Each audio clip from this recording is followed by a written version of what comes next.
Delta Downs Insider.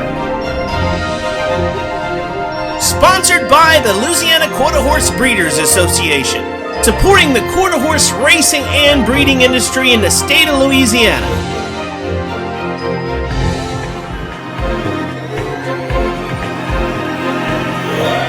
It's Jessica Cool Breeds Champions Passage and Jethro Almighty on the outside. They hit the line together.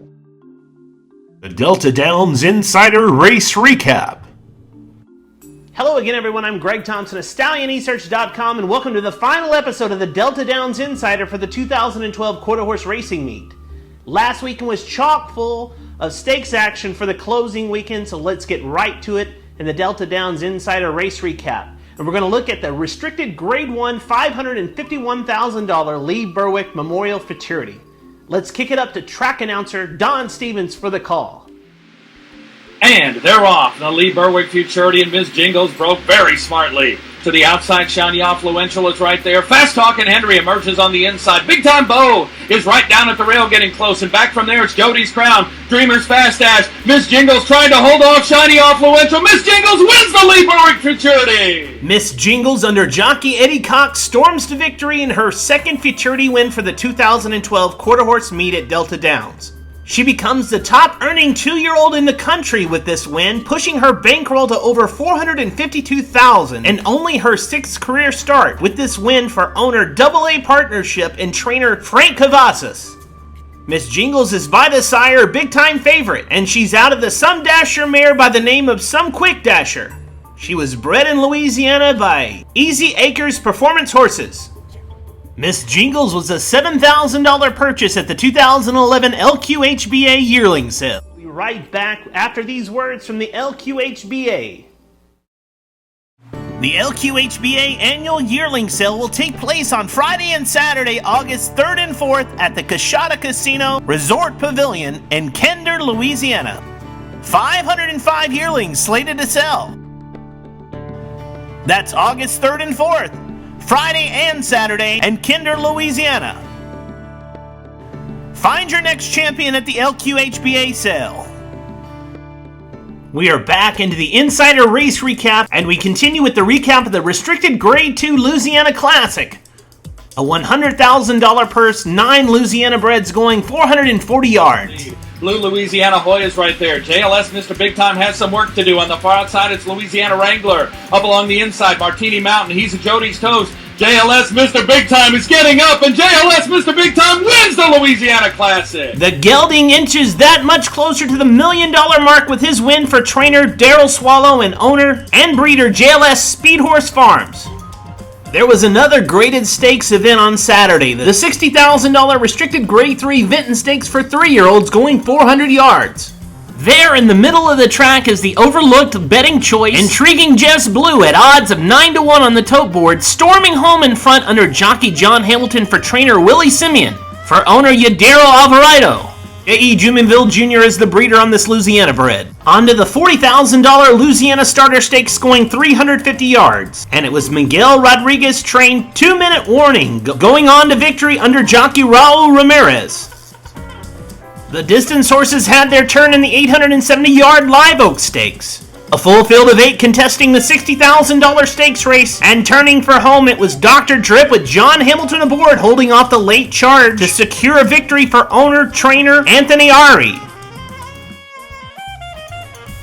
2-year-olds went postward in the $60,000 Louisiana Juvenile Stakes going 350 yards, and it was Heath Taylor trained Logan's Mountain rolling down the center of the track under jockey John Hamilton to score victory for owner Armando Fernandez. And rounding out the stakes recap is the $60,000 Flashy Hemp Stakes going 400 yards, and it was Panther in the fast lane rallying in the final jumps to get a slim victory under jockey Alfonso Lujan for trainer Van Haywood and owner Wade and K. Loop. And that'll do it for this week's Delta Downs Insider Race Recap.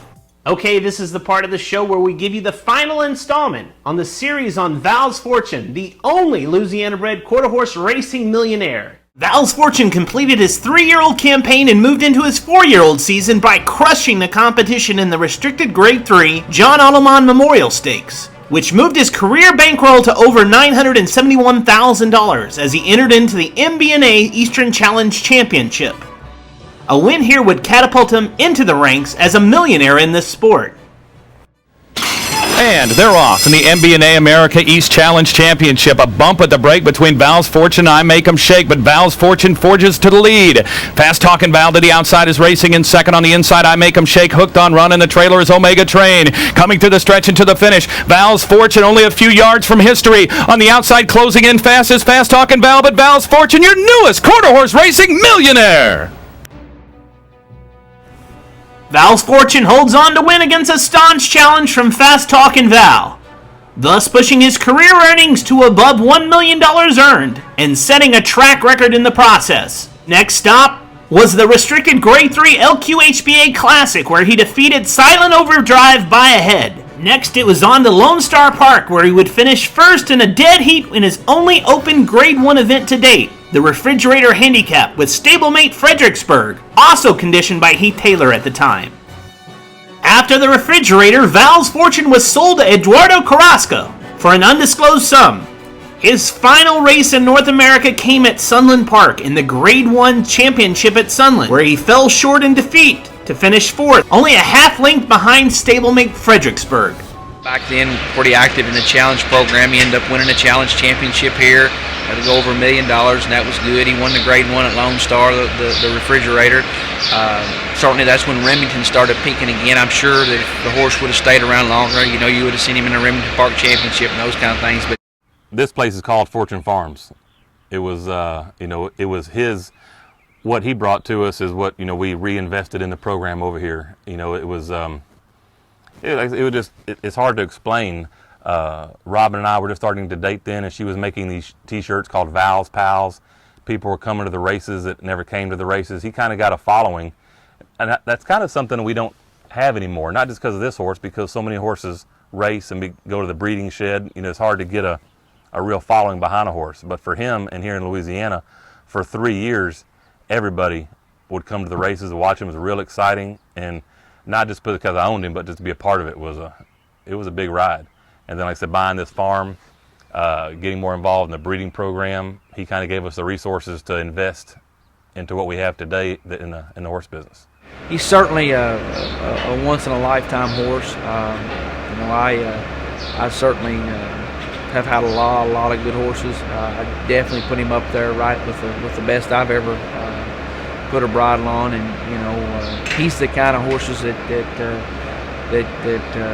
you lay in bed at night just praying that one day you'll get another one as good. Even as a young person, as far as Louisiana racing, not only winning the Triple Crown, but adding also the Champions Day and the Laddie in with it is not from an individual standpoint. That horse took our whole entire team. He had a great owner, great shoer, great trainer, took a whole team. But I thought even at a young age, you've just done something that probably you can't ever do again, and not gonna happen. And so I hold him as fond of memories as I've ever had in horse racing.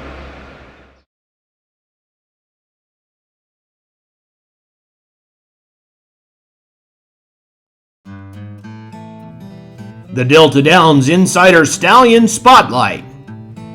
The Delta Downs Insider Stallion Spotlight goes to big-time favorite, as he is the sire of the restricted Grade 1 Lee Berwick Memorial Futurity winner, Miss Jingles, who also was the winner of the Grade 2 Lassie Futurity earlier in the meet.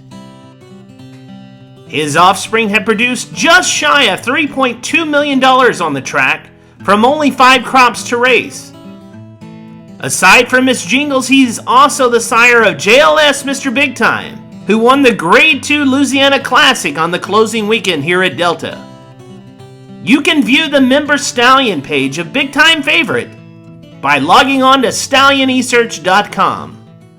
Hey, that'll wrap it up for the final episode of the Delta Downs Insider, and we'd like to take just a moment to thank our sponsor, the LQHBA, and a special thanks to Laverne Perry and Tony Patterson over there at the Louisiana Quarter Horse Breeders Association. We'd also like to thank the staff at Delta Downs for their cooperation, for allowing us to bring to you every week the Delta Downs Insider. There was a lot of needs that were met by the staff, and we'd like to say thank you. We're going to leave you here on the Delta Downs Insider with some of the top moments of the 2012 Quarter Horse Racing Meet at Delta Downs We'll see you next time. This is Greg Thompson of Stallion Research. Here's the highlight reel of the 2012 Quarter Horse Racing Meet. Here comes the outside horses, Extreme Fashion, farther out. He's a gonna dash. He's a gonna dash, and Taylor's Toast and Papa. Here's the finish. Very close. Right there running a big race. Colton's Fast Dash outside. Moving up now is just Blue Boy Lena outside. Give it to Colton's Fast Dash in the left. With a clear lead, she has it by 2 lengths. She's going to power on the victory here. And doesn't disappoint, wins it by 2.5. For this one, Mexican standoffs down on the inside. On the outside, Coors Select coming on with every stride. Coors Select and Unquestionable, they hit it together. Too tight to call in the Delta. Zuper's Quick Dash, they're ganging up on Taylor's Toast and Papa. And here comes Zuper's Quick Dash. Zuper's Quick Dash up the stick ahead in front. Zuper's Quick Dash wins the Valves forward side. Sizzling Cartel's trying to get involved. Runaway Wagon is running away with a Firecracker Derby. It's Runaway Wagon. On the outside, Ronnie James putting in a big bid, and on the far outside, bragging about my Zumas right there. It's Ronnie James to win the Firecracker Futurity. Down at the rail getting close, and back from there it's Jody's Crown. Dreamer's Fast Dash. Miss Jingles trying to hold off Shiny Affluential. Miss Jingles wins the Lee Berwick Futurity.